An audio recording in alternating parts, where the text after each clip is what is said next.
Well, I know you never question the game plan, but when you guys are preparing for Tennessee and you're seeing there's a game plan being put together where you're going to get opportunities to push the ball down the field, or you're maybe licking your chops a little bit at the opportunity to do that? Yeah, I think, giving us, having the 2 or 3 weeks that we had to get ready for these guys, I think, gave us a little bit of an edge.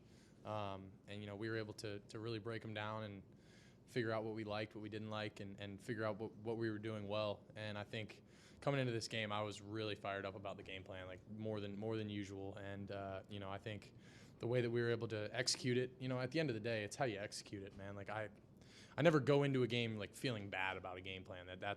It's how you execute it at the end of the day. But yeah, I was fired up about our game plan today, and I think we did a hell of a job executing it. Over to the left, Cameron Teague Robinson, the Athletic. Will, kind of off that, why more fired up for this game plan than other game plans? I don't know. I mean, you saw it's a pretty good game, so that's probably why. When you guys can play aggressive like that, and you said multiple times it's the best receiving core in the country, you mix that with being able to get Trey out of the backfield, being able to hit G. What is that like when you're in sync in a big game like this for you? Yeah, it's a huge. Getting the ball in our playmakers' hands is big, and especially in space. And I mean, you see what they're able to do. I mean, Trey busted that last run. I was like, I don't even know what he saw. Like, it was crazy. But just giving those guys opportunities to get in space and do what they do is huge. And I think we did a heck of a job doing that tonight. Over to the left, Joey Kaufman, Columbus Dispatch. Will, Tennessee's front has been pretty good throughout this year, and your line kept you from getting sacked. You had clean pie a lot of times. What do you think of just the protection you had tonight? I'm so proud of those guys, man. I had to listen to them get, just harassed for the last 3 weeks. And, I had to sit here and just act like it didn't affect me, because those are my brothers, man. And I go to war with those guys every single day. And for them to show out and have the performance that they had tonight, it was huge. And against a really good front. I mean, yeah, they're probably the second best front we've seen all year. And I mean, for them to come out and do what they did against those guys was huge. And I'm just so proud of those guys for not listening to the outside noise and sticking their noses down and really getting gritty and working for everything. Over to the right, Tony Girdman, Buckeye Huddle. Well, just your thoughts on Jeremiah stepping up, true freshman doing this. Does he surprise you anymore, and your thoughts on his game overall? No, he does not surprise me. I think all of us can agree that we're not surprised by how good he is now. He's the dude, man. I mean, I think he's the best receiver in the country. I mean, I think we got the 3 best receivers in the country, but I mean, I'm a little biased, but I mean, you see what the kid does with the ball in his hands and what he does with the ball with, not in his hands. Like, he runs unbelievable routes. He's smart. He works hard. I mean, he's just everything you would want in a teammate and a receiver, and all those guys, man, are studs. So you were able to see that put on display tonight. Over to the left, Joey Kaufman, Columbus Dispatch. No, you already had one? Okay, Jake Trotter, ESPN. Yeah, Will, given the way that the first meeting against Oregon ended, what do you think about the rematch ahead? Yeah, I'm excited, man. It's going to be a heck of a opportunity for all of us. I think we've all been looking forward to this one and for another crack at these guys. And I was, the way that last one ended doesn't sit right with me. It still doesn't. This still bugs me. And I'm just thankful for the opportunity that we get another crack at them. And in life, I said this before the game. In life, you don't get a lot of second chances, man. So the fact that we're getting a second chance here, man, is a blessing from the Lord. And we're gonna go out there and have some fun and let it rip, man, because this is all we got. It's win or go home. Over here to the right, Noah Weiskopf, the Lantern. There were questions leading up to this game about what the atmosphere might be like with Tennessee fans. How do you think the fans were for your final home game? Great. I think they thought they were going to take over this place, and we showed them pretty quick that we weren't going to let that happen. And I think obviously us jumping out to a pretty quick start helped with that. But I got to give credit to Buckeye Nation for showing up and being loud, and that drone show in the third quarter was pretty damn cool. Stay over here to the right, Bill Bender of the Sporting News. Oh, Will, we're right here.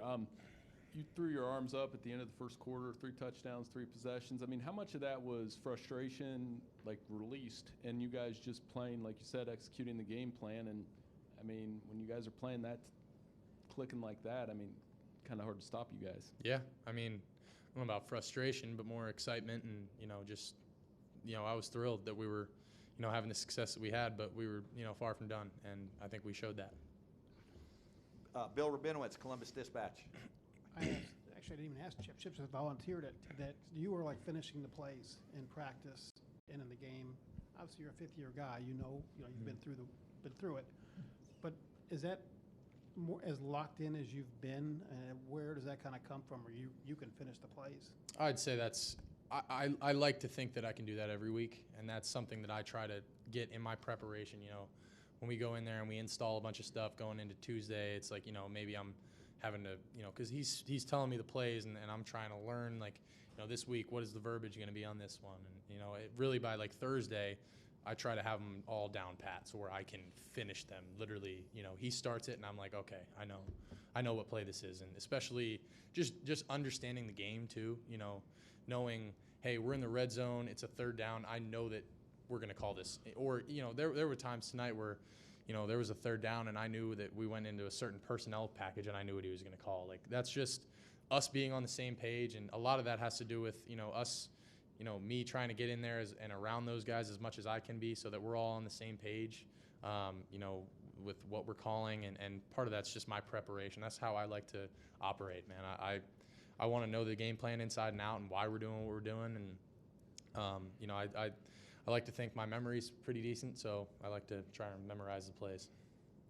Got time for 2 more, folks. Dan Hope, 11 Warriors. Well, Coach Day always talks about leaving no doubt. How important do you think it was for you guys, not to just win, but to leave no doubt tonight? It was huge, man. I think we did a hell of a job not letting off the gas, because when it's 21-0, 21-10 going into half, it's like, we could have let that go sideways, but the defense came out, got a huge stop. We go down and score, go down and score again, and it's like, man, we left no doubt. And we could have let that become a game, but, being able to go out there and continue to, keep the foot on the pedal was huge. And final questions, Tim May, Letterman Row. Yeah, well, a couple of your passes, especially to Jeremiah, were just like, what do they call it, dimes in a Coke bottle. I mean, the way you threw it. You understand what I'm saying? I mean, you crack me up, Tim. Yeah, but did it feel like that? I mean, did it feel like you were on tonight, for want of another term? And I don't know, how important was that to you to have that feeling?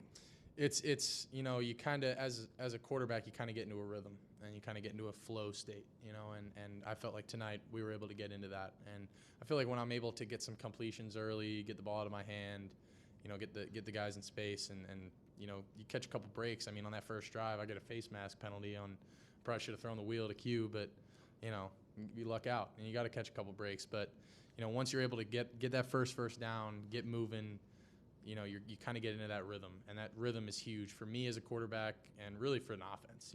We always talk about getting that first down, and then it's downhill from there. And real quick, Trevion Henderson had a game. I mean, running and catching and stuff. Just what's your impression of his game tonight? Man, I'm so proud of him. Him and Q did a great job tonight, but man, Trey made some unbelievable plays. I mean, that kid, he just shows up to work every single day. I mean, he continues to amaze me with his abilities, how connected he is to the Lord and to his faith, while he's also, going out there and laying his body on the line. I mean, I'm just lucky that I'm on the same team as Trey and a lot of these guys. Will, thank you very much. Great news, folks. The backpack has been found. Good stuff. Go Bucks. Thank you, guys.